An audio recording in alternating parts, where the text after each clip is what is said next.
अर्जुन भगवान श्री कृष्ण से पूछ रहे थे कि स्थिर बुद्धि पुरुष के क्या लक्षण हैं और वह किस प्रकार चलता है और किस प्रकार कार्य करता है। तो भगवान श्री कृष्ण ने उनको अध्याय 2 में पूरा वर्णन किया था और यह बताया था। भगवान श्री कृष्ण कहते हैं कि हे कुंती पुत्र अर्जुन, इंद्रियां इतनी प्रबल तथा वेगवान है कि वे उस विवेकी पुरुष के मन को भी बलपूर्वक हर लेती हैं जो उन्हें वश में करने का प्रयत्न करता है। अनेक विद्वान ऋषि, दार्शनिक या फिर अध्यात्मवादी इंद्रियों को वश में करने का प्रयत्न करते हैं, किंतु उनमें से बड़ा संयमी व्यक्ति भी कभी कभी विचलित मन के कारण इंद्रिय भोग का लक्ष्य ही बन जाता है। यहाँ तक कि सबसे बड़ा उदाहरण है कि विश्वामित्र जैसे महर्षि तथा पूर्ण योगी को भी मेनका के साथ विषय भोग में प्रवृत्त होना पड़ा, यद्यपि वे इंद्रिय विग्रह के लिए कठिन तपस्या और योग कर रहे थे। विश्व इतिहास में इस तरह के अनेकों दृष्टांत हैं। और अब प्रश्न उठता है कि ऐसा क्यों नहीं कर सकता, तो उत्तर भी भगवान ने स्वयं ही दिया है। जय भगवद गीता के अध्याय 2 के श्लोक 62 से 72 तक पूर्ण उत्तर का सारांश ये है कि इंद्रियों के विषयों का चिंतन करते हुए मनुष्य की उनमें आसक्ति उत्पन्न हो जाती है। आसक्ति के उत्पन्न होने से काम उत्पन्न होता है, काम पूर्ति ना होने पर क्रोध उत्पन्न होता है, क्रोध करने से फिर उसके प्रति इंद्रियों के प्रति मोह उत्पन्न होता है, मोह के उत्पन्न होने पर स्मरण शक्ति का विभ्रम हो जाता है, अर्थात विचार शक्ति भ्रमित हो जाती है, फिर पूर्णतया नष्ट भी हो सकती है। स्मरण शक्ति के भ्रमित होने पर बुद्धि नष्ट हो जाती है और बुद्धि के नष्ट होने पर मनुष्य पुनः भवकूप में गिर जाता है और भवकूप में गिरने पर वो फिर इस प्रकृति के बंधन में ही बंधा रहता है। इससे बचने का उपाय, इसका उत्तर भगवान श्री कृष्ण ने दिया था। किंतु राग और द्वेष से मुक्त एवं अपनी समस्त इंद्रियों को संयम द्वारा वश में करने में समर्थ व्यक्ति भगवान की पूर्ण कृपा प्राप्त कर सकता है, अर्थात निर्मल मन जन सो मोहि पावा, मोहे छल कपट छिद्र न भावा। और इस प्रकार भगवान की कृष्ण भावनावली से तुष्ट व्यक्ति के लिए संसार के तीनों ताप स्वतः नष्ट हो जाते हैं। और जिस व्यक्ति ने इंद्रिय तृप्ति की समस्त इच्छाओं का परित्याग कर दिया है, जो इच्छाओं से रहित है, जिसने सारी ममता का भी त्याग कर दिया है, जिसने अपने अहंकार का भी परित्याग कर दिया है, वही व्यक्ति वास्तविक शांति को प्राप्त कर सकता है, अर्थात वही जीवन मुक्ति प्राप्त कर सकता है, इस प्रकृति के बंधन से आज़ाद हो सकता है।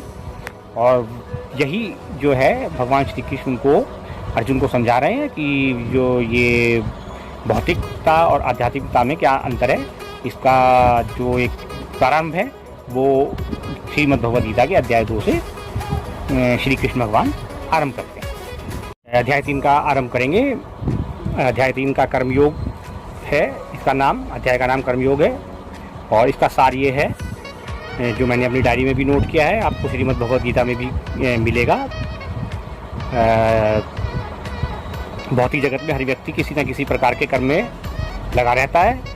ये कर्म ही उसे इस जगत से बांधते हैं या फिर मुक्त कर सकते हैं, क्योंकि ये भौतिक शरीर आपका प्रकृति के बंधन में है और आत्मा अमर अमर नश्वर है। और आप मुक्ति के लिए, जीवन मुक्त होने के लिए भी कर्म कर सकते हैं या फिर इस प्रकृति के बंधन में बंधे रहने के लिए भी कर्म कर सकते हैं। ये सार कर्मयोग के माध्यम से भगवान श्री कृष्ण अर्जुन को बताएंगे अध्याय 3 में। और इसका शुभारंभ करते हैं कर्मयोग का कि अर्जुन बोले, अर्जुन ने कहा, हे जनार्दन, हे केशव, हे माधव, यदि आप बुद्धि को सकाम कर्म से श्रेष्ठ समझते हैं तो फिर आप मुझे इस घोर युद्ध में क्यों लगाना चाहते हैं। आपके अनेक अर्थों वाले उपदेशों से मेरी बुद्धि मोहित हो गई है, अतः कृपा करके निश्चयपूर्वक मुझे बताएं कि इनमें से मेरे लिए सर्वाधिक श्रेयस्कर क्या होगा।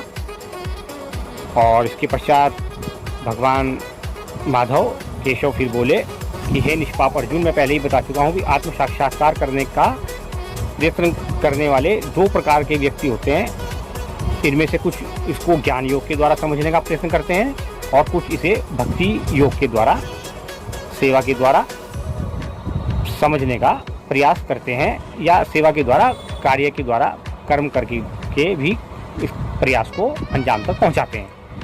और इसमें जो है आगे जो है भगवान कहते हैं कि न तो कर्म से विमुख होकर कोई कर्म फल से छुटकारा पा सकता है और न ही केवल संन्यास विधि से उस सिद्धि को प्राप्त कर सकता है। दोनों ही स्थितियों में प्रत्येक व्यक्ति को प्रकृति से अर्जित गुणों के अनुसार विवश होकर कर्म करना ही पड़ता है। अतः कोई भी एक क्षण भर के लिए भी बिना कर्म किए नहीं रह सकता। क्यों नहीं रह सकता? क्योंकि जो देहधारी है, जो जीवात्मा है, वो जो है उसकी जो प्रक्रिया है वो चलने वाली है, निरंतर गतिशील है, वो स्थिर रह ही नहीं सकता। तो भौतिक शरीर के अंदर जो चलायमान स्वरूप है, अंश है, जो ईश्वर का, परमात्मा का जो अंश है, जिसे आत्मा भी कहते हैं, वह सदैव गतिशील रहता है, वह क्षण के लिए भी नहीं रुकता है और वह अपने कार्य को, जो उसका कार्य है, आत्मा का जो कार्य है वह जीवन को मुक्त कराना, उस बंधन से मुक्त होने के कार्य में लगा रहता है। किंतु भौतिक शरीर प्रकृति के बंधन में बंध जाता है, माया के विवश होकर यह उस बंधन में। श्री हरि कहते हैं, भगवान श्री कृष्ण कहते हैं कि श्री विष्णु के लिए यज्ञ रूप में कर्म करना चाहिए, अन्यथा कर्म के द्वारा इस भौतिक जगत में बंधन उत्पन्न होता है। अतः हे कुंती पुत्र, उनकी प्रसन्नता के लिए अपने नियत कर्म करो, इस तरह बंधनों से सदा मुक्त रहोगे। और आगे वो कहते हैं भगवान, सृष्टि के प्रारंभ में समस्त प्राणियों के स्वामी श्री विष्णु अर्थात मैंने यज्ञ सहित मनुष्यों तथा देवताओं की संततियों को रचा और उनसे कहा तुम इस यज्ञ से सुखी रहो, क्योंकि इसके करने से तुम्हें सुखपूर्वक रहने तथा मुक्ति प्राप्त करने के लिए समस्त वांछित वस्तुएं प्राप्त हो सकेंगी।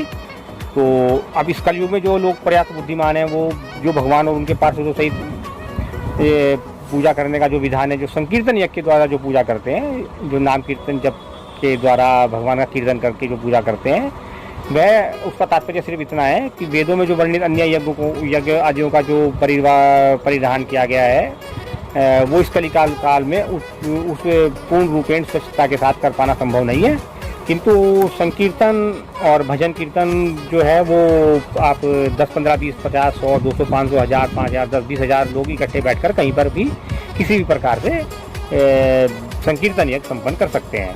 और इसलिए इसमें कुछ जो आपको अलौकिकता प्राप्त होती है, वो बहुत जल्दी आपको उतने समय के लिए तो कम से कम इस प्रकृति के बंधन से मुक्त करती ही है, ये तो बिल्कुल तय है। जबकि वैदिक कर्मकांड के आधार पर किए गए कर्मकांड जो हैं वो उतने समय के लिए भी आपको मुक्त नहीं कर सकते। आप करके देख लीजिए प्रैक्टिकल, मैं तो कर रखा है इसलिए मैं आपको बता रहा हूँ, वो उतने समय के लिए भी आपको इस जगत के बंधन से मुक्त नहीं करते, क्योंकि वैदिक कर्मकांड करना तो इस जगत के बंधन के अंदर ही रहना है।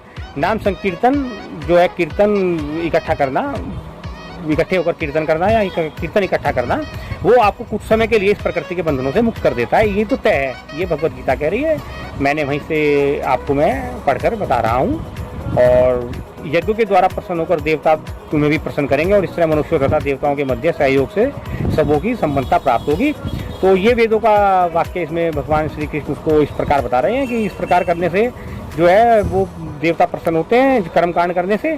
किंतु जब नाम संकीर्तन का यज्ञ होता है तो सब देवता स्वतः और मुझ तक वो सारी चीज़ें अपने आप पहुंच जाती हैं। ऐसा भगवान श्री कृष्ण जो है वो सभी प्रकार के यज्ञों के भोक्ता हैं, ये परम सत्य हैं। श्री कृष्ण ही परम सत्य है। मैंने कहीं अपने अब पहले एपिसोड में भी कहा है, श्री कृष्ण परम सत्य है या परम सत्य का दूसरा नाम श्री कृष्ण है। तो सब प्रकार के यज्ञ के भोक्ता चूँकि भगवान श्री कृष्ण है, परमात्मा है, आत्मा उनका अंश है, तो उसमें उनके निमित्त किए गए तमाम यज्ञ जो है वो अध्याय 3 के श्लोक 11 का जो भावार्थ है वो ये है। एक बार फिर से आते हैं साहब वापस उसी पर दृष्टि पर। यज्ञों के द्वारा प्रसन्न होकर देवता तुम्हें भी प्रसन्न करेंगे, उस तरह मनुष्यों तथा देवताओं के मध्य सहयोग से सबों को संपन्नता प्राप्त होगी। और जो ये 12वां श्लोक है ये कहता है, जीवन की विभिन्न आवश्यकताओं की पूर्ति के लिए करने वाले विभिन्न देवता यज्ञ संपन्न होने पर प्रसन्न होकर तुम्हारी सारी आवश्यकताओं की पूर्ति करेंगे, किंतु जो इन उपहारों को देवताओं को अर्पित किए बिना भोगता है वह निश्चित रूप से चोर है। अब यहाँ पर विरोधाभास हो गया है और ये वाकई समझ में नहीं आने वाली चीज़ है। 11वां और 12वां श्लोक, इसकी जो संस्कृत में जो व्याख्या है वो ये जो मैंने अभी आप पढ़ी है ये है, परंतु जब मैं कभी इस पर गंभीरतापूर्वक विचार करता हूँ तो इन दोनों में विरोधाभास उत्पन्न होता है। परमात्मा का अंश आत्मा है और वो नश्वर है, अविनाशी है। भौतिक शरीर अगर प्रकृति के बंधन में है तो वो इन सब कर्मों को करने के लिए तो फिर वो कर्मकांड हो गए, वो सब बंधन हो गए।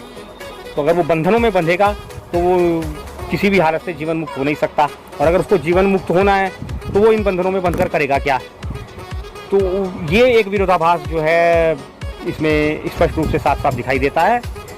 इस विरोधाभास से भगवान आगे उसको निकालेंगे, ये मैंने अपनी जोड़ी है इसमें, मेरे को ऐसा लगता है। और लेकिन आगे अगले श्लोक में भगवान ने इसको क्लियर कर दिया है 13वें श्लोक में कि भगवान के भक्त सभी प्रकार के पापों से मुक्त हो जाते हैं, क्योंकि वे यज्ञ में अर्पित किए गए भोजन को ही खाते हैं। अन्य लोग जो अपने इंद्रिय सुख के लिए भोजन बनाते हैं वे निश्चित रूप से पाप खाते हैं। सारे प्राणी अन्न पर आश्रित हैं, जो वर्षा से उत्पन्न होता है। वर्षा यज्ञ संपन्न करने से होती है और यज्ञ नियत कर्मों से उत्पन्न होता है। अब ये श्लोक भी हो गया, लेकिन प्रकृति के नियमों में प्रकृति चूँकि परमात्मा के अधीन है और परमात्मा के नियम के अधीन चलती है। वो परमात्मा का नियम ये है कि प्रकृति अपना कार्य स्वतः करती है, स्वतः कार्य करने का मतलब यह है कि समुद्रों में जितना जल है, जहाँ जहाँ भी जल है, जहाँ से जल वाष्प बनकर उड़ता है, वो बादलों का रूप लेकर फिर वो बरस जाता है। तो अब अगर ये कर्मकांड में आने के चक्कर में हम फंस गए, तो फिर अगर कर्मकांड से ही होता है तो फिर उनकी क्या आवश्यकता थी। तो यहाँ पर ये मति भ्रम करने के लिए, इसको मति भ्रम से निकालेंगे। ये अर्जुन को भगवान कह रहे हैं, लेकिन इसका बड़ा व्यापक और बड़ा गूढ़ अर्थ है। वो बहुत जो है उपनिषदों को पढ़ने के बाद समझ में आ सकता है। लेकिन फिलहाल मेरा अपना इतना मानना है कि ये प्रकृति का जो बंधन है, इससे जीवन मुक्ति है होना ही वो है। और जो इस श्लोक के अनेक अर्थ भावार्थ जो निकाले गए हैं, मैं उनसे इत्तेफाक नहीं रखता।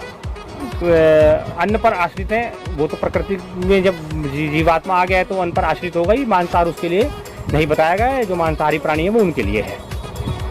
आगे 15वें श्लोक का जो भावार्थ है वो श्रीमद् भगवद गीता में लिखा हुआ, वेदों में नियमित कर्मों का विधान है और ये वेद साक्षात श्री भगवान परब्रह्म से प्रकट हुए हैं। फलतः सर्वव्यापी ब्रह्म यज्ञ कर्मों में सदा स्थित रहता है। अर्थात ऐसा कहा गया है कि चारों वेद, ऋग्वेद, यजुर्वेद, सामवेद, अथर्ववेद भगवान के श्वास से उद्भूत हैं और ब्रह्म संहिता में ये प्रमाणित होता है। और यहाँ पर लिखा हुआ है कि बृहदारण्यक उपनिषद 4.5.11 के आधार पर ये श्लोक लिखा हुआ है। तो उसका भावार्थ मैंने आपको बताया। सर्वशक्तिमान होने के कारण भगवान अपने श्वास के द्वारा भी बोल सकते हैं। वो परमात्मा है, परमात्मा है तो प्रकृति के बंधन में है ही नहीं, तो उनका कोई स्वरूप ही नहीं है। तो जब स्वरूप ही नहीं है तो फिर मनुष्य को करना है ना जो कुछ करना है। वो आत्मा को वो अपने आप से कुछ करेगा नहीं, मनुष्य के शरीर में जाकर विराजमान हो गया है। तो आत्मा तो अजर अमर नश्वर है ना। तो सोचने समझने की जो बुद्धि है वो मन के माध्यम से, मन के ऊपर आत्माएं का एक सूक्ष्म रूप होगा, मुझे नहीं पता। किंतु ऐसा लगता है कि जीवन मुक्त मनुष्य ने स्वयं को करना है इस प्रकृति के बंधन से, न कि आत्मा को। आत्मा आपको मुक्त नहीं कर देगी, आपने अपने आप को स्वयं को इस जीवन मुक्त करना है प्रकृति के बंधन से। आत्मा आप कुछ नहीं करेगी, आत्मा स्वतंत्र है। आत्मा तो आपका शरीर वृद्ध हो जाएगा, आपको छोड़ेगी, निकल के दूसरी जगह साफ, पता भी नहीं लगेगा। तो फिर आगे भगवान कहते हैं कि हे प्रिय अर्जुन, जो मानव जीवन में इस प्रकार वेदों द्वारा स्थापित यज्ञ चक्र का पालन नहीं करता, वह निश्चय ही पापमय जीवन व्यतीत करता है। ऐसा व्यक्ति केवल इंद्रियों की तुष्टि के लिए ही व्यर्थ ही जीवित रहता है। किंतु जो व्यक्ति आत्मा में ही आनंद लेता है तथा जिसका जीवन आत्म साक्षात्कार युक्त है और जो अपने में ही पूर्णतः संतुष्ट रहता है, उसके लिए कुछ करने कर्तव्य नहीं होता। वह स्वरूप सिद्ध व्यक्ति के लिए न तो अपने नियत कर्मों को करने की आवश्यकता रह जाती है और ऐसा कर्म न करने का कोई कारण रहता है। उसे किसी अन्य जीव पर निर्भर रहने की आवश्यकता भी नहीं रह जाती। अतः कर्म फल में आसक्त हुए बिना मनुष्य को अपना कर्तव्य समझकर निरंतर कर्म करते रहना चाहिए, क्योंकि अनासक्त होकर कर्म करने से उसे परब्रह्म की प्राप्ति होती है। ये सबसे जो मेन बात है गीता के 3 अध्याय का जो मुख्य वर्णन है वो ये है। अध्याय 3 का 19वां श्लोक इस पूरे उसका सार है 3 अध्याय का।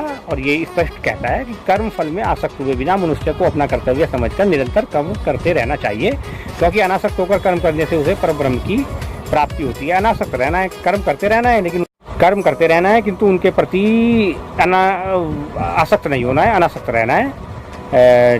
तो जैसे अनेक राजाओं ने केवल नियत कर्मों को करने से ही सिद्धि प्राप्त की, अतः सामान्य जनों को शिक्षित करने की दृष्टि से तुम्हें कर्म करना चाहिए। तो एक नाम जो इसमें है वो महाराजा जनक जैसे हुए हैं।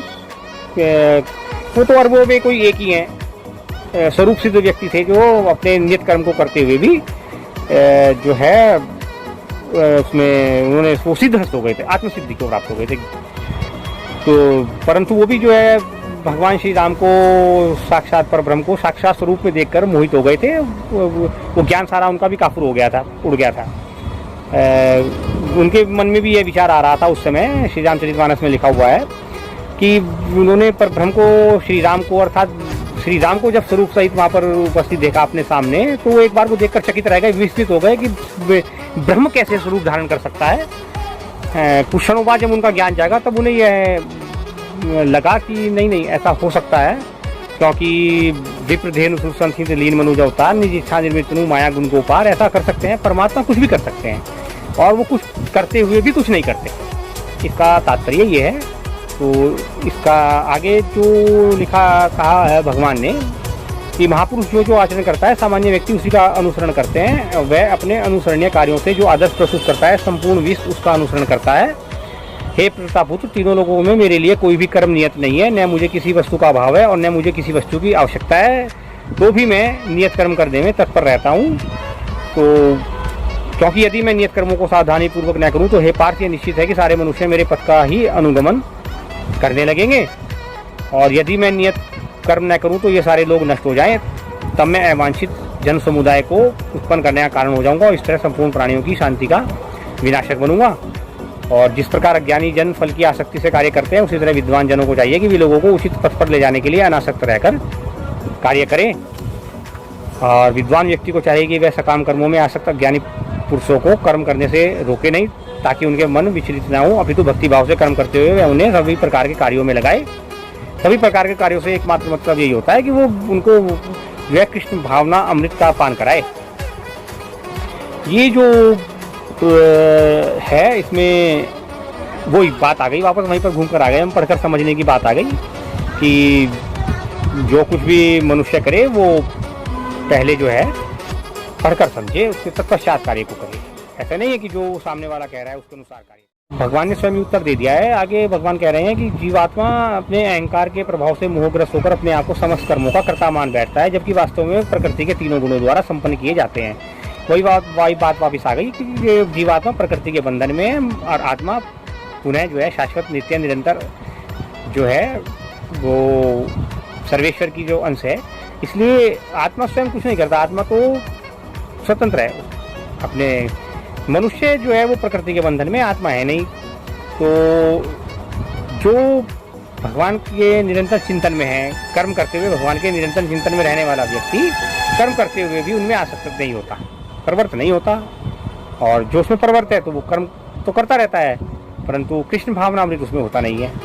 हे माँ भाव, भक्ति भावमय कर्म तथा सकाम कर्म के भेद को भली भांति जानते हुए जो परम सत्य को जानने वाला है, वह कभी भी अपने आप को इंद्रियों में और इंद्रियों की तृप्ति में नहीं लगाता। कि देख लीजिए जो मैं कह रहा हूँ आगे भगवान ने 28वें श्लोक में भगवान ने भी वही बात कही है कि भक्ति भावमय कर्म तथा सकाम कर्म के भेद को भली भांति जानते हैं। भक्ति भावमय कर्म वही है कि आप अपना, जैसे मैं यहाँ दुकान पर सामान बेच रहा हूँ और भगवान श्री कृष्ण का नाम भी ले रहा हूँ, मेरा किसी को धोखा देने का कोई उद्देश्य होता नहीं है, तो यह भक्ति भाव से किया गया सत्कर्म है। सामने वाला माने या ना माने उससे हमें क्या लेना। हम अपने में मन को निर्मल करके हमारे द्वारा किया गया सकाम कर्म वो जो है भक्ति भावमय होना चाहिए। बस ये सामने वाला नहीं मानता तो मत माने, वो उसका भक्ति भाव होगा या उसका देखने की दृष्टिकोण होगा। ये इसका तात्पर्य कुल मिलाकर छोटा सा है, क्योंकि सभी भगवान का परमात्मा का अंश है, लेकिन अंश जो है वो इस बंधन में बन जाता है आकर के। तो क्यों बन जाता है? क्योंकि माया के गुणों से मोहग्रस्त होने पर अज्ञानी पुरुष पूर्णतया भौतिक कार्यों में संलग्न रहकर उनमें ही आसक्त हो जाते हैं। यद्यपि उनके ये कार्य उनमें ज्ञान अभाव के कारण अधम होते हैं, किंतु ज्ञानी को चाहिए कि वह उन्हें विचलित ना करे। तो माया के गुणों से मोहग्रस्त होकर ये भगवान स्वयं कह रहे हैं कि माया इतनी जो है वो महाठगनी है, प्रकृति के बंधन में बांध ही देती है मनुष्य को। मनुष्य जो है वो फिर अपने आप को कर्ता मान बैठता है, और उसके बाद फिर वो जो उसका जो अहम है, बस वो अहम हर समय चमकता रहता है, वो अहंकार ही उसको ले डूबता है, वो जीवन मुक्त हो नहीं पाता और इस भौतिक बंधनों में, प्रकृति के बंधनों में बंधा रहता है। प्रकृति यही चाहती है। सबसे बड़ी तो जो दिक्कत ये है कि प्रकृति यही चाहती है उससे कि वो यही बंधनों में बंधा रहे। और किंतु आगे भगवान ये कहते हैं कि इससे तू निकल सकता है कैसे? भगवान कहते हैं, हे अर्जुन, अपने सारे कार्यों को मुझ में समर्पित करके मेरे पूर्ण ज्ञान से युक्त होकर लाभ की आकांक्षा से रहित, स्वामित्व के किसी दावे को किए बिना तथा आलस्य से रहित होकर युद्ध करो। वापस वहीं पर आ गए भगवान। कर्म करो, कर्मों के फल का परित्याग कर दो। ये बिल्कुल स्पष्ट है। यहाँ पर जो है अर्जुन को भगवान के आदेश मात्र का पालन करना है। दो ही तरीके से कार्य होते हैं कि मैं कर रहा हूँ या मेरे द्वारा कराया जा रहा है। तो ये जो दूसरी वाली अवस्था है, ये इस श्लोक का भावार्थ है, मेरे द्वारा कराया जा रहा है। मैं कुछ नहीं कर सकता, मैं कुछ नहीं कर रहा था, मैं कुछ नहीं करूँगा, पर जो मैं कर रहा हूँ वो मेरे द्वारा परमात्मा का जो अंश है आत्मा मुझसे करा रहा है और उसमें मुझे कृष्ण भावना अमृत का पान करते हुए अपने कर्मों को करना है बिना आसक्त हुए। ये है कि मई अर्थात मुझमें का वास्तविक तात्पर्य यह है कि जब मनुष्य इस प्रकार कृष्ण भावना अमृत में कार्य करता है तो किसी वस्तु पर अपने स्वामित्व का दावा नहीं करता। आप जो पैसा भी कमा रहे हैं आप उस पर अपने स्वामित्व का दावा अगर नहीं करते कि वो भगवान कृष्ण ने मुझे दिया है और उनकी संपत्ति है, तो वो मैंने एक भजन भी बनाया था अपना, उसकी कुछ पंक्तियाँ हैं कि जो कुछ धरा है धरा रह जाएगा।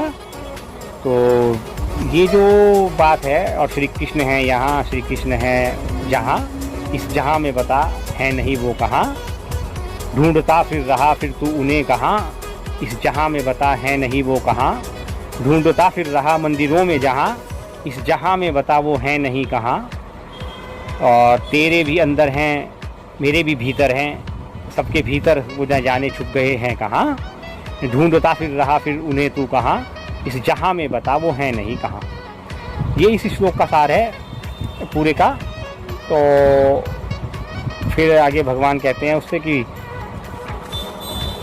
जो व्यक्ति मेरे आदेशों के अनुसार अपना कर्तव्य करते रहते हैं और ईर्ष्या रहित होकर अपने इस उपदेश का श्रद्धापूर्वक पालन करते हैं, वे सकाम कर्मों के बंधन से मुक्त हो जाते हैं। तो वो जो मैंने अभी भजन गाया है कि जो है श्री कृष्ण है यहाँ, श्री कृष्ण है वहाँ, और ढूंढता उन्हें तो फिर इस जहाँ में कहाँ, ये बता कि इस जहाँ में है नहीं वो कहाँ। तो बस जो व्यक्ति उनके आदेशों का इस प्रकार से कर्तव्य अपने करता है, और ईर्ष्या रहित का मतलब यही है कि जो भगवान ने उसको पहले कहा था कि भैया मन निर्मल मन जन सोमोहि पावा, ये इसका सीधा सीधा भाव है। तो बिल्कुल स्पष्ट है रामचरितमानस में जो भगवान राम कह रहे हैं वही भगवान कृष्ण भगवान कहते हैं, हे अर्जुन, अपने सारे कार्यों को मुझ में समर्पित करके मेरे पूर्ण ज्ञान से युक्त होकर लाभ की आकांक्षा से रहित, स्वामित्व के किसी दावे को किए बिना तथा आलस्य से रहित होकर युद्ध करो। वापस वहीं पर आ गए भगवान। कर्म करो, कर्मों के फल का परित्याग कर दो। ये बिल्कुल स्पष्ट है। यहाँ पर जो है अर्जुन को भगवान के आदेश मात्र का पालन करना है। दो ही तरीके से कार्य होते हैं कि मैं कर रहा हूँ या मेरे द्वारा कराया जा रहा है। तो ये जो दूसरी वाली अवस्था है, ये इस श्लोक का भावार्थ है, मेरे द्वारा कराया जा रहा है। मैं कुछ नहीं कर सकता, मैं कुछ नहीं कर रहा था, मैं कुछ नहीं करूँगा, पर जो मैं कर रहा हूँ वो मेरे द्वारा परमात्मा का जो अंश है आत्मा मुझसे करा रहा है, और उसमें मुझे कृष्ण भावना अमृत का पान करते हुए अपने कर्मों को करना है बिना आसक्त हुए। ये है कि मई अर्थात मुझमें का वास्तविक तात्पर्य यह है कि जब मनुष्य इस प्रकार कृष्ण भावना अमृत में कार्य करता है तो किसी वस्तु पर अपने स्वामित्व का दावा नहीं करता। आप जो पैसा भी कमा रहे हैं आप उस पर अपने स्वामित्व का दावा अगर नहीं करते कि वो भगवान कृष्ण ने मुझे दिया है और उनकी संपत्ति है, तो वो मैंने एक भजन भी बनाया था अपना, उसकी कुछ पंक्तियाँ हैं कि जो कुछ धरा है धरा रह जाएगा। तो ये जो बात है, और श्री कृष्ण है यहाँ, श्री कृष्ण है जहाँ, इस जहाँ में बता है नहीं वो कहाँ, ढूंढता फिर रहा फिर तू उन्हें कहाँ, इस जहाँ में बता है नहीं वो कहाँ, ढूंढता फिर रहा मंदिरों में जहाँ, इस जहाँ में बता वो है नहीं कहाँ, और तेरे भी अंदर हैं मेरे भी भीतर हैं, सबके भीतर वो न जाने छुप गए हैं कहाँ, ढूंढता फिर रहा फिर उन्हें तू कहाँ, इस जहाँ में बता वो है नहीं कहाँ। ये इस श्लोक का सार है पूरे का। तो फिर आगे भगवान कहते हैं उससे कि जो व्यक्ति मेरे आदेशों के अनुसार अपना कर्तव्य करते रहते हैं और ईर्ष्या रहित होकर अपने इस उपदेश का श्रद्धापूर्वक पालन करते हैं, वे सकाम कर्मों के बंधन से मुक्त हो जाते हैं। तो वो जो मैंने अभी भजन गाया है कि जो है श्री कृष्ण है यहाँ, श्री कृष्ण है वहाँ, और ढूंढता उन्हें तो फिर इस जहाँ में कहाँ, ये बता कि इस जहाँ में है नहीं वो कहाँ। तो बस जो व्यक्ति उनके आदेशों का इस प्रकार से कर्तव्य अपने करता है, और ईर्ष्या रहित का मतलब यही है कि जो भगवान ने उसको पहले कहा था कि भैया मन निर्मल मन जन सोमोहि पावा, ये इसका सीधा सीधा भाव है। तो बिल्कुल स्पष्ट है रामचरितमानस में जो भगवान राम कह रहे हैं वही भगवान कृष्ण कह रहे हैं। आगे कह रहे हैं कि किंतु जो ईर्ष्यावश इन उपदेशों की उपेक्षा करता है और इनका पालन नहीं करते, उन्हें समस्त ज्ञान से रहित, दिग्भ्रमित और तथा सिद्धियों के प्रयासों में नष्ट भ्रष्ट ही समझना चाहिए। ये जो कुंडली जागरण है, ये है वो है, तमाम प्रकार के काम कर्म और ये जो कर्म कांड हैं और जो नहीं करने वाले कर्म हैं, जो इन्हें करता है, यहाँ बिल्कुल स्पष्ट कथन है भगवान का कि वो इस प्रकार ज्ञानी पुरुष भी अपनी प्रकृति के अनुसार कार्य करता है, क्योंकि सभी प्राणी 3 गुणों की प्राप्त अपनी प्रकृति का ही अनुसरण करते हैं। भला दमन से क्या हो सकता है, आप कितना भी अब काट पीट लीजिए, सात्विक, राजसी और तामसिक तो व्यक्ति हो ही जाता है। जब देवता हो जाते हैं तो व्यक्ति की तो जो है औकात ही क्या है, हिंदी में कहा जाए तो प्रकृति जिस प्रकार की होगी, सात्विक होगी, सात्विक कर्म में बढ़ेगा, तामसी होगी, तामसी में बढ़ेगा, राजसी होगी, राजसी में बढ़ेगा। तो प्रत्येक इंद्रिय तथा उसके विषय से संबंधित राग द्वेष को व्यवस्थित करने के नियम होते हैं कि मनुष्य को ऐसे राग तथा द्वेष से वशीभूत नहीं होना चाहिए, क्योंकि ये आत्म साक्षात्कार के मार्ग में अवरोधक हैं। ये तो वही वाली बात आ गई जो पहले थी, है ना, कि भैया देखिए प्रकृति के बंधन में है तो अब देख लीजिए, मान लीजिए यौन सुख है, यौन सुख जो है बद्ध जीव के लिए आवश्यक है, प्रकृति के बंधन में बंधे हुए के लिए, क्योंकि उसके बिना वो रह नहीं सकता, प्रकृति उससे वही चाहती है। तो विवाह का एक प्रावधान बना दिया गया है, विवाह संबंध के अंतर्गत आपको यौन संबंधों की छूट दी जाती है। तो शास्त्रीय आदेशों के अनुसार भी अपनी पत्नी के अतिरिक्त अन्य किसी स्त्री के साथ यौन संबंध वर्जित हैं। अन्य सभी स्त्रियों को जो है वो समान मानना चाहिए, किंतु इन आदेशों के होते हुए भी मनुष्य अन्य स्त्रियों के साथ यौन संबंध स्थापित करता है। इन प्रवृत्तियों को दमित करना, अन्यथा वे आत्म साक्षात्कार के कार्य में बाधक होंगी। तो ये भौतिक शरीर रहता है, जब तक शरीर की आवश्यकताओं को यम नियमों के अंतर्गत पूर्ण करने की छूट दी जाती है, किंतु फिर भी उन्हें ऐसी छूटों के नियंत्रण में विश्वास नहीं करना चाहिए। वही आ गया है जो शुरू में 2 अध्याय में भगवान ने जो है इंद्रियों के प्रति आसक्ति का न होना बताया गया था, वही सब यहाँ पर जो है लिखा हुआ है। सुबह पुनः फिर भगवान उस अर्जुन को दोहरा रहे हैं, बता रहे हैं अपने नियत कर्मों को दोषपूर्ण ढंग से संपन्न करना भी अन्य के कर्मों को भलीभांति करने से श्रेष्ठकर है। स्वयं कर्मों को करते हुए मरना पराये कर्मों में प्रवृत्त होने की अपेक्षा श्रेष्ठ है, क्योंकि अन्य किसी के मार्ग का अनुसरण भयावह होता है। ये वही है जिस तरह का आजकल ये जो धर्म परिवर्तन का जो कांड चल रहे हैं, यहाँ पहले ही मना कर दिया है भगवान श्री कृष्ण ने, बिल्कुल स्पष्ट रूप से मना कर दिया है। तो अब कोई ब्राह्मणी अगर जो है आपको महाकाली के सामने बकरे की बलि देने के लिए कहने लगे, तो फिर ये तो उससे जो है अनिष्ट कर्म कोई हो नहीं सकता। बलि का कोई प्रावधान ही नहीं है भगवान कृष्ण, आप किसी भी की हत्या का कोई प्रावधान तो है ही नहीं कर्मयोग में, है ना। तो ये कर्मकांडी जो आपको पौंगापंथी और पौंगा पंडित जो आपको बताते हैं बलि देने के लिए कि महाकाली की बलि दे, अरे महाकाली को पढ़कर समझ लो, पहले महाकाली को पढ़कर समझो महाकाली हैं कौन।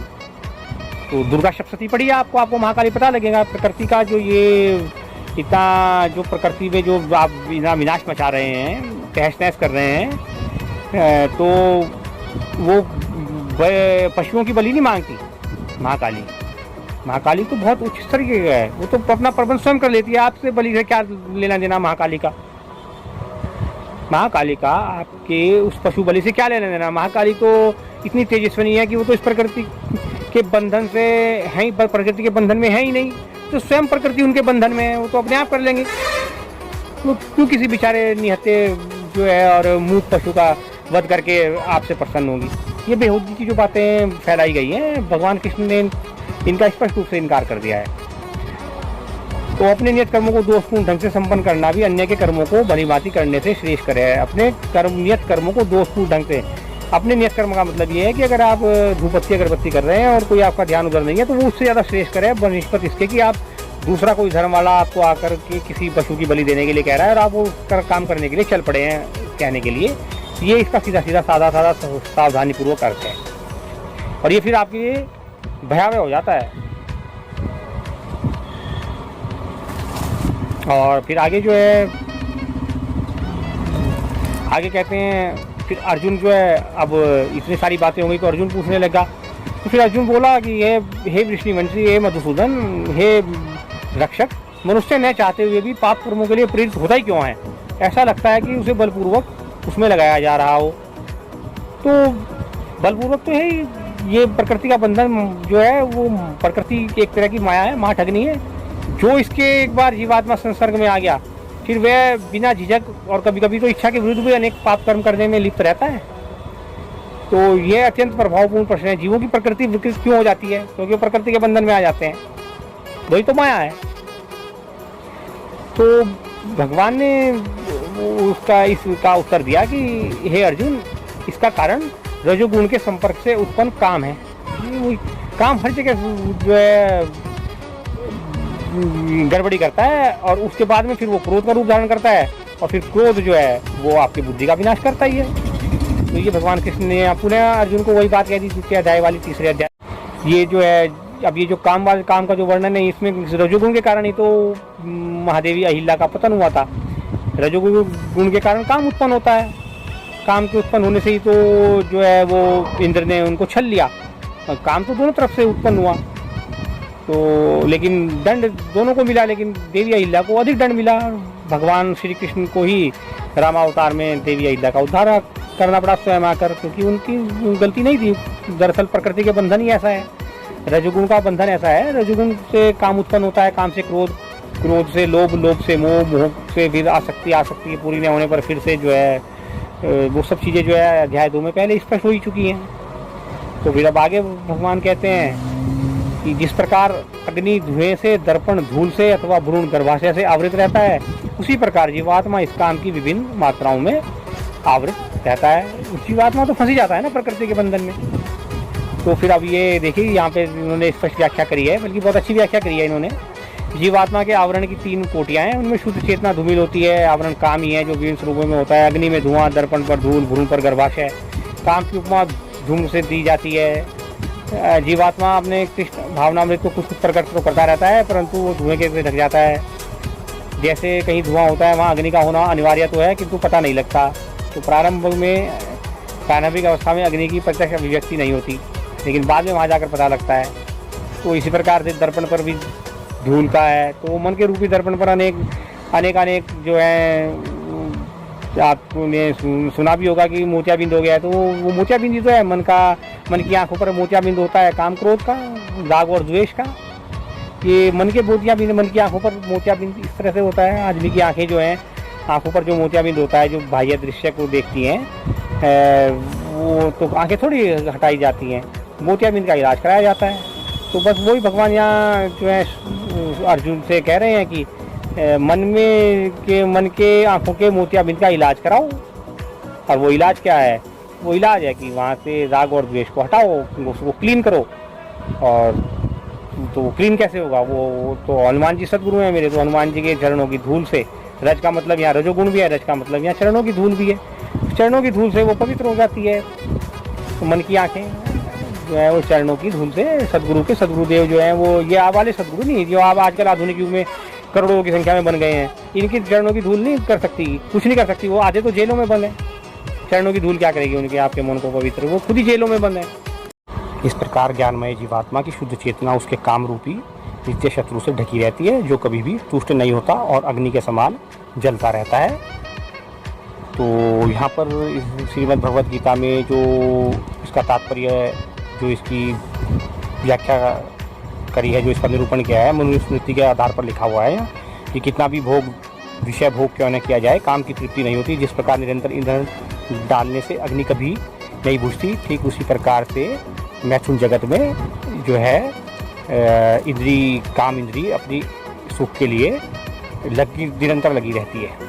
इंद्रिय तृप्ति के आधार पर भौतिक सभ्यता की प्रगति का अर्थ केवल इस जगत में इस जीवात्मा के बंधन की अवधि को बढ़ाना मात्र है। और आगे भगवान श्री कृष्ण फिर अर्जुन से कहते हैं, इंद्रिया, मन तथा बुद्धि इस काम के निवास स्थान है। इनके द्वारा यह काम जीवात्मा के वास्तविक ज्ञान को ढककर उसे मोहित कर लेता है। और 40वां श्लोक है ये। और इसलिए हे भरतवंशी श्रेष्ठ अर्जुन, प्रारंभ में ही इंद्रियों को वश में करके इस पाप के महान प्रतीक काम का दमन करो और ज्ञान तथा आत्म साक्षात्कार की इस विनाशकर्ता का वध करो। कर्मेंद्रियां जड़ पदार्थ की अपेक्षा श्रेष्ठ है, मन इंद्रियों से बढ़कर है, बुद्धि मन से भी उच्च है और यह आत्मा उस बुद्धि से भी बढ़कर है।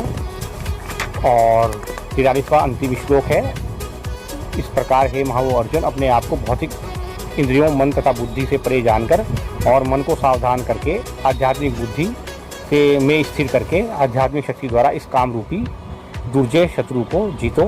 पूरा का पूरा जो अभियान है कर्मयोग का, वो काम तृप्ति और काम मुक्ति पर आधारित है। और ख़ास करके 40वां श्लोक जो है वो बिल्कुल स्पष्ट है, क्योंकि इसमें साफ साफ लिखा हुआ है, इंद्रियां, मन तथा बुद्धि इस काम के निवास स्थान है। इनके द्वारा यह काम जीवात्मा के वास्तविक ज्ञान को ढककर उसे मोहित कर लेता है।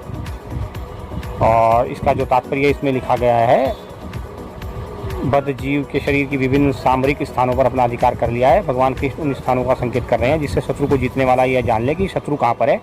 मन समस्त इंद्रियों के कार्यकलापों का केंद्र बिंदु है। अतः जब हम इंद्रिय विषयों के संबंध में सुनते हैं तो मन इंद्रिय तृप्ति के समस्त भावों का आगार बन जाता है, घर बन जाता है। इस तरह मन तथा इंद्रियां काम की शरण स्थली बन जाते हैं। इसके बाद बुद्धि ऐसी कामपूर्ण रुचियों को राजधानी बन जाती है। बुद्धि आत्मा की निकट पड़ोसी में, काममय बुद्धि से आत्मा प्रभावित होता है। मैं इससे इत्तेफाक नहीं रखता, इस वाली लाइन से काममय बुद्धि से आत्मा नहीं, काममय बुद्धि से मन प्रभावित होता है। और इस मन के प्रभावित होने से फिर उस मन में अहंकार उत्पन्न होता है, आत्मा में नहीं। काममय बुद्धि से आत्मा प्रभावित होता है, यहाँ जिसमें टीकाकार ने ये टिप्पणी की है गलत है। काममय बुद्धि से मन प्रभावित होता है और मन के प्रभावित होने से अहंकार उत्पन्न होता है, क्योंकि आत्मा परमात्मा का अंश है, वो स्वतंत्र है, वो प्रकृति के बंधन में नहीं है, तो वो अप्रभावित है। अगर आप उसे प्रभावित मान लें तो इसका मतलब साफ साफ है कि आपने आत्मा को इस संसार का ही एक का जरिया, एक उपकरण मान लिया है। इसको आप इस तरह से समझ सकते हैं कि आप मनुष्य ने एक स्वचालित मशीन गन बनाई, जो 10,000 गोलियों के राउंड की बेल्ट उसमें अपलोड कर दी और उसको एक उस पर स्ट्रेचर पर जो है स्थापित कर दिया, फिर चलाने वाला ने उसको छोड़ दिया। फिर वो स्वचालित मशीन गन ये नहीं देखती कि वो उसके सामने जो आ रहा है वो उसका अपना है या पराया, फिर वो प्रहार करती चली जाती है जब तक 10,000 राउंड ख़त्म ना हो जाए।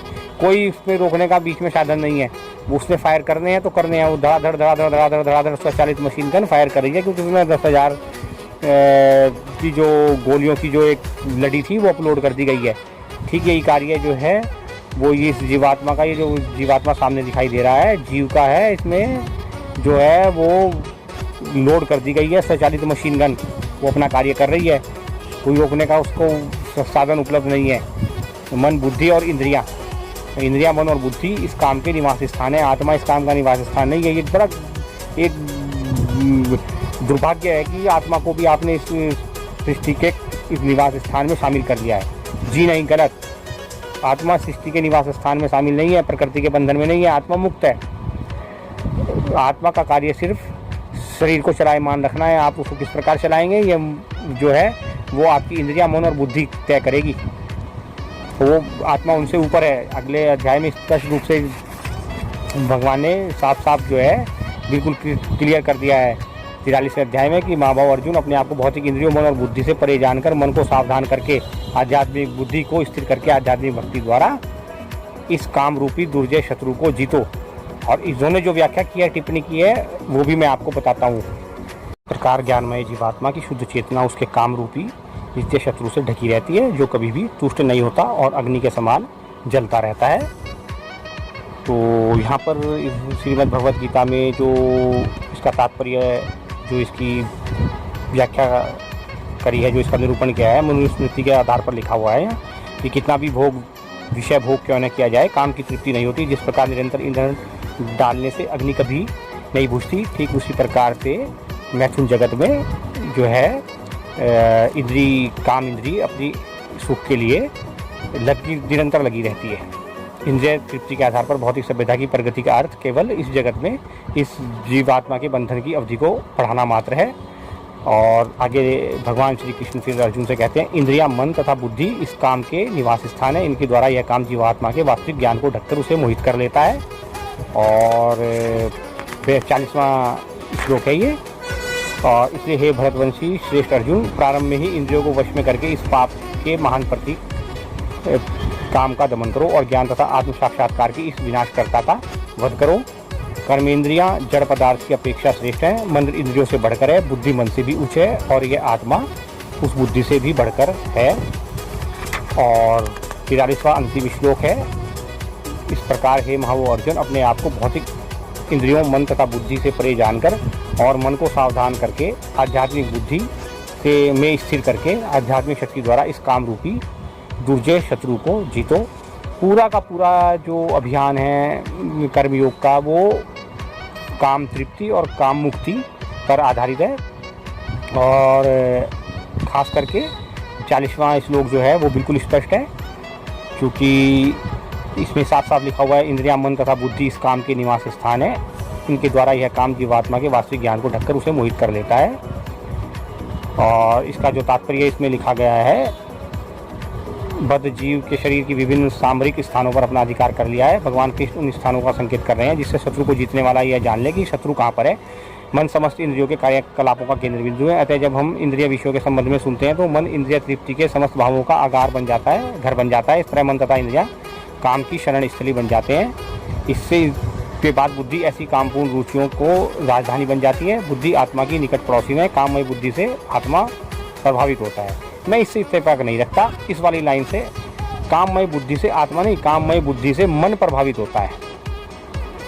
और इस मन के प्रभावित होने से फिर उस मन में अहंकार उत्पन्न होता है, आत्मा में नहीं। इसमें जो टिप्पणीकार ने जो टिप्पणी करी है, जो इसका तात्पर्य, इसका श्लोक का ये जो भावार्थ है, उसका जो तात्पर्य इस टिप्पणीकार ने बताया है वो ये है कि भगवद गीता का 3य अध्याय निष्कर्षतः मनुष्य को निर्देश देता है कि वह निर्विशेष शून्यवाद को चरम लक्ष्य न मानकर अपने आप को भगवान का शाश्वत सेवक समझते हुए कृष्ण भावनामृत में प्रवृत्त हो। भौतिक जीवन में मनुष्य काम और प्रकृति पर प्रभुत्व पाने की इच्छा से प्रभावित होता रहता है। प्रभुत्व तथा इंद्रिय तृप्ति की इच्छाएं बद्ध जीव की परम शत्रु हैं, किंतु कृष्ण भावना अमृत की शक्ति से मनुष्य इंद्रियों, मन और बुद्धि पर नियंत्रण रख सकता है। इसके लिए मनुष्य को सहसा अपने नित्य कर्मों को बंद करने की आवश्यकता नहीं है, अभी जो धीरे धीरे कृष्ण भावना अमृत विकसित करके भौतिक इंद्रियों और मन को प्रभावित हुए बिना अपने शुद्ध स्वरूप से प्रतिलक्षित स्थिर बुद्धि से दिव्य स्थिति को प्राप्त हुआ जा सकता है। यही इस अध्याय का सारांश है। सांसारिक जीव की अपरिपक्व अवस्था में दार्शनिक चिंतन और यौगिक आसनों के अभ्यास से इंद्रियों को वश में करने के कृत्रिम प्रयासों से आध्यात्मिक जीवन प्राप्त करने में सहायता नहीं मिलती। उसे श्रेष्ठ बुद्धि और कृष्ण भावना अमृत में प्रशिक्षित होना चाहिए। कहने का सीधा सीधा तात्पर्य ये है कि मन को निर्मल करके उसमें और श्वासों की जो संसार है, जो श्वास जो जिसमें श्री कृष्ण 24 घंटे निरंतर बहते रहते हैं, उसका अभ्यास मनुष्य को करना चाहिए। वो है कृष्ण भावना अमृत का अभ्यास करना। 24/7 श्वासों की माला में सिमरू में श्री कृष्ण का नाम, वही इस 3य अध्याय का एकमात्र सार है। कर्मों में लिप्त रहते हुए कर्मों के प्रति आसक्त न होना और उसके फल की प्राप्ति का कोई भी परिकल्पना न करना, यह इस 3य अध्याय का सार है। तो जो भगवान ने श्री अर्जुन को बताया है, इस संसार को दिया है। अनेक टिप्पणीकारों ने संस्कृत में लिखे गए श्लोकों की विभिन्न प्रकार से व्याख्या की है। मैंने जो साधारण सी अपनी बुद्धि से इसको समझा है, मैं सिर्फ वही करूँगा। आत्मा अजर अमर नश्वर है, उसका इस प्रकृति के बंधन से कोई लेना देना नहीं है, वो इस प्रकृति के बंधन में नहीं है। यह जीव और उसकी इंद्रियां, उसका मन और उसकी बुद्धि इस प्रकृति के बंधन में, इनको इस प्रकृति के बंधन से मुक्त करना इस जीव आत्मा का कार्य है। जो आत्मा, जिसे आप आत्मा कहते हैं, वो इन तीनों से ऊपर है, वो सर्वोच्च है, वो अंश है। आप उसका उपयोग अगर इनको अपने जीवन को मुक्त कराने में नहीं करेंगे मनुष्य को, तो वह कहीं और चला जाएगा, शरीर छोड़ देता है, वो कुछ समय के लिए आता है फिर चला जाता है। ये जो है आत्मा का कार्य है, वो अपने कार्य में स्वतंत्र है। उसमें वो प्रकृति के बंधन में नहीं है। प्रकृति के बंधन में ये भौतिक शरीर है हमारा, यह प्रकृति के बंधन में आई, ये माया के वशीभूत हो जाता है। जय जय सिया राम। ओम नमो भगवते वासुदेवाय। श्रीमद् भगवद गीता पर चर्चा जारी है। अध्याय 3 का आरंभ करेंगे। अध्याय 3 का कर्मयोग है, इसका नाम, अध्याय का नाम कर्मयोग है। और इसका सार ये है, जो मैंने अपनी डायरी में भी नोट किया है, आपको श्रीमद् भगवद गीता में भी मिलेगा। भौतिक जगत में हर व्यक्ति किसी न किसी प्रकार के कर्म में लगा रहता है। ये कर्म ही उसे इस जगत से बांधते हैं या फिर मुक्त कर सकते हैं, क्योंकि ये भौतिक शरीर आपका प्रकृति के बंधन में है और आत्मा अमर अमर नश्वर है। और आप मुक्ति के लिए, जीवन मुक्त होने के लिए भी कर्म कर सकते हैं, या फिर इस प्रकृति के बंधन में बंधे रहने के लिए भी कर्म कर सकते हैं। ये सार कर्मयोग के माध्यम से भगवान श्री कृष्ण अर्जुन को बताएंगे अध्याय 3 में। और इसका शुभारंभ करते हैं कर्मयोग का, कि अर्जुन बोले, अर्जुन ने कहा, हे जनार्दन, हे केशव, हे माधव, यदि आप बुद्धि को सकाम कर्म से श्रेष्ठ समझते हैं तो फिर आप मुझे इस घोर युद्ध में क्यों लगाना चाहते हैं। आपके अनेक अर्थों वाले उपदेशों से मेरी बुद्धि मोहित हो गई है, अतः कृपा करके निश्चयपूर्वक मुझे बताएं कि इनमें से मेरे लिए सर्वाधिक श्रेयस्कर क्या होगा। और इसके पश्चात भगवान माधव केशव फिर बोले कि हे निष्पाप अर्जुन, मैं पहले ही बता चुका हूँ कि आत्म साक्षात्कार करने का प्रयत्न करने वाले दो प्रकार के व्यक्ति होते हैं। इनमें से कुछ इसको ज्ञान योग के द्वारा समझने का प्रयत्न करते हैं और कुछ इसे भक्ति योग के द्वारा, सेवा के द्वारा समझने का प्रयास करते हैं, या सेवा के द्वारा, कार्य के द्वारा, कर्म करके भी इस प्रयास को अंजाम तक पहुंचाते हैं। और इसमें जो है आगे जो है भगवान कहते हैं कि न तो कर्म से विमुख होकर कोई कर्म फल से छुटकारा पा सकता है और न ही केवल संन्यास विधि से उस सिद्धि को प्राप्त कर सकता है। दोनों ही स्थितियों में प्रत्येक व्यक्ति को प्रकृति से अर्जित गुणों के अनुसार विवश होकर कर्म करना ही पड़ता है। अतः कोई भी एक क्षण भर के लिए भी बिना कर्म किए नहीं रह सकता। क्यों नहीं रह सकता? क्योंकि जो देहधारी है, जो जीवात्मा है, वो जो है उसकी जो प्रक्रिया है वो चलने वाली है, निरंतर गतिशील है, वो स्थिर रह ही नहीं सकता। तो भौतिक शरीर के अंदर जो चलायमान स्वरूप है, अंश है, जो ईश्वर का, परमात्मा का जो अंश है, जिसे आत्मा भी कहते हैं, वह सदैव गतिशील रहता है, वह क्षण के लिए भी नहीं रुकता है। और वह अपने कार्य को, जो उसका कार्य है, आत्मा का जो कार्य है, वह जीवन को मुक्त कराना, उस बंधन से मुक्त होने के कार्य में लगा रहता है। किंतु भौतिक शरीर प्रकृति के बंधन में बंध जाता है, माया के विवश होकर यह उस बंधन में। और माया इतनी महाठगनी है कि वो इसको जकड़ ही लेती है। तो आप कितना भी इससे को छुड़ाने का प्रयास करें, ये असंभव सा कार्य लगता है। कहने में तो बड़ा आसान लग रहा है। गीता पढ़ रहा हूँ मैं, श्रीमद् भगवद गीता यथारूप, कृष्ण कृपा मूर्ति श्रीमद् A.C. भक्ति वेदांत स्वामी प्रभुपाद, संस्थापक आचार्य, अंतर्राष्ट्रीय कृष्ण भावनित मंच, जिनका श्री प्रेम मंदिर है श्री धाम श्री वृंदावन में, आप देखते रह जाएंगे, अद्भुत है। वो हैं इसके रचयिता। इसमें जो है लिखा हुआ भी है, काफ़ी कुछ लिखा गया है सुंदर सरल रूप में, और इसकी पृष्ठभूमि बड़ी अच्छी है। सर्वप्रथम मैंने भगवद गीता यथारूप इसी रूप में लिखी थी, अब यह प्रस्तुत की जा रही है। तो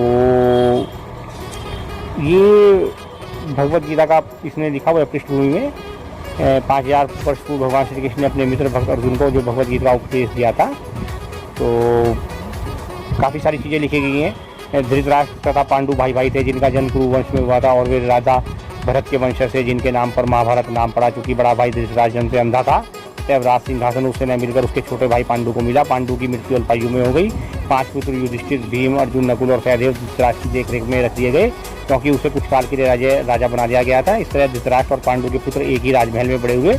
दोनों ही गुरु द्रोण और सैन्य कला का प्रशिक्षण दिया गया, और पूज्य भीष्म पितामह उनके परामर्शदाता थे। तथापि धृतराष्ट्र के पुत्र जैसे सबसे बड़ा दुर्योधन पांडवों से घृणा और ईर्ष्या करता था। अंधा दुर्बल हृदय धृतराष्ट्र पांडु पुत्रों के स्थान पर अपने पुत्रों को राज्य का उत्तराधिकारी बनाना चाहता था।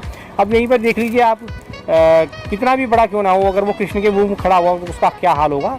तमाम आप देख लीजिए, भीष्म पितामह को ले लीजिए, द्रोणाचार्य को ले लीजिए, कृपाचार्य को ले लीजिए, अश्वत्थामा को ले लीजिए, और कुंती पुत्र अर्जुन को ले लीजिए, जिसे पता नहीं था, बाद में पता लगा। तो ये सब जो भी कृष्ण के विरुद्ध खड़ा होगा, जो भी सत्य के विरुद्ध खड़ा होगा, जो भी परम सत्य के विरुद्ध खड़ा होगा, वो उसका वही हाल होगा जो महाभारत में इन सब का हुआ। तो बस एकमात्र ध्येय जो है आपका श्री कृष्ण भक्ति होना चाहिए। श्री कृष्ण भक्ति का तात्पर्य वही है जो श्री राम भक्ति का है, जो तुलसीदास जी ने श्री रामचरितमानस में राम की भक्ति की है, वही सब अनेक संतों महात्माओं ने श्री कृष्ण की भक्ति की है।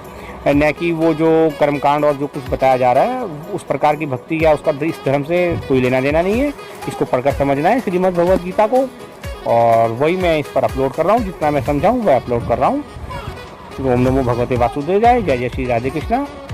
आगे के 4थे अध्याय में प्रवेश करेंगे, और हर संभव प्रयास करूँगा कि तदनुसार बताऊँ आपको जो इसमें लिखा हुआ है, और जो कुछ मैं समझता हूँ वो आपको साथ शेयर करूँ। जय जय श्री राम।